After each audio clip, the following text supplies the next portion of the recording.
Okay guys, I had a lot of people that had wanted to know what rifle I got the other day that I was talking about in my other video. Basically, I was talking about how good of a deal I thought this was, and pound for what you pay, probably one of the best AR deals on the market for what it is, you know, for what you get for what you're paying. This is the Smith&Wesson M&P15 Sport. Now basically, there's some changes and some differences on this from a typical AR, but it's not really that big of a deal. I wanted to get more budget AR to play around with, and I was going to get the AR-556. That's the one that Ruger came out with not too long ago. The Ruger AR-556, when it's around my area, can be had for about $620. Nobody had it anywhere. So I started looking into that, and also was seeing a lot of videos on this gun, and everything I've ever seen on this M&P Sport has been good. Zombie Tactics channel, he has two of them, one for him, one for his wife. He ran 600 rounds at one time. Seen where a guy took one of these to Gun Sight Training Academy in Tucson, Arizona, and took it through the whole course and never had a malfunction. I mean, torture tests, just anything you can imagine I have seen on this rifle, and it's just been great. So basically, this was on sale at Fin, Feather, and Fur for $5.99. So I went and I put about $150 down on it for him to hold it for me. Then I came back about a week later and I paid the balance. And this was the last one in the store when I bought this. And by the time I went back and paid the balance, there was another one up on the rack, and it was back up to $650 standard price. So glad I grabbed this one when I did. Hey, for $5.99, if there's ever a threat again of a ban or something stupid and ignorant like that, you'll never be able to touch anything for like this for under $1,200 at least. I mean, you know, I hope that there's never anything like that again, but the last time there was a little bit of a threat of a ban, the store shelves were just empty, and people were trying to charge people outrageous prices, and you couldn't get a hold of anything, and I don't want that to happen to me.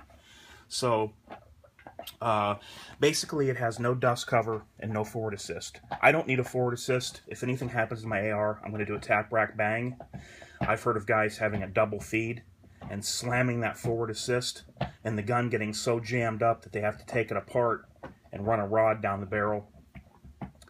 Now, if you ever was in a situation where you chambered around and it didn't fully seat, and there was just like an eighth inch gap, you can take your finger right here, right here, and just push that in if it's just a hair from being in there.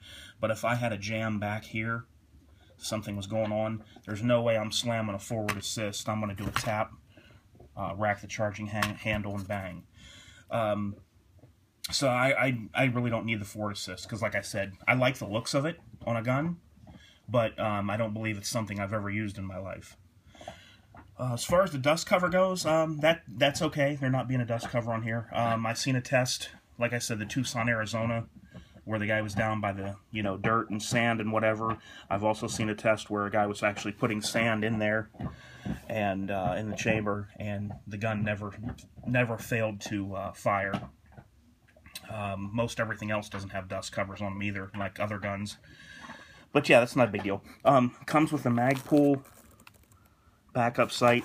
Comes with one PMag, and then you have your regular sight up here. You know, standard flash hider. You know, just basically a really nice gun for, you know, for $5.99. You can't go wrong. And, you know, there may come a day where to see a price like $5.99 on something like this is just going to be a dream. It's never going to happen. You know, that day may come. I hope it doesn't, but you never know.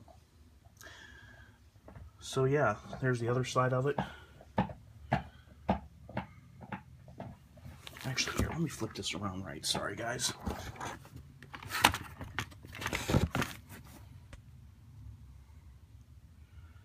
Okay, so there's the side of it. I didn't put this excessive oil on there. You see all this extra oil? That was from the store. That's fine. They probably don't know how long they're going to have them in the store. I'm going to frog load this thing, so it's not a big deal to me. I'll also be doing all the Magpul goodies, MOE, foregrip. I might go with the Ergo grip, I'm not sure. I'll be going with probably the CTR buttstock, Vortex, Spark, Red Dot. That's going to be a little bit, though. That's not going to be right now. But there it is, guys. That's the Smith&Wesson M&P Sport. Pound for pound. You can't go wrong. You should be able to find these. You may not be able to find them for $5.99. This was a sale. But you should be able to find these for $6.50. And I think if you find one, I think it'd be worth grabbing. I mean, I was really, really impressed. I never really messed with one of these before. I was really impressed when I went to the gun store and looked at it, and I was like, yeah, I'll take it. Yeah, for $6.50, you can't go wrong. So, all right, guys, if you don't have a lot of money, I don't think in any respects whatsoever that this would ever do you wrong as far as reliability. I don't think you'd ever have an issue there from what I've seen. Just look at the video reviews on YouTube. This has been out long enough that there's reviews and testing and guys doing all kinds of different things with this rifle all over the internet. Alright guys, until next time, this is H4T, and if I don't talk to you soon, you have a great weekend, and I'm out.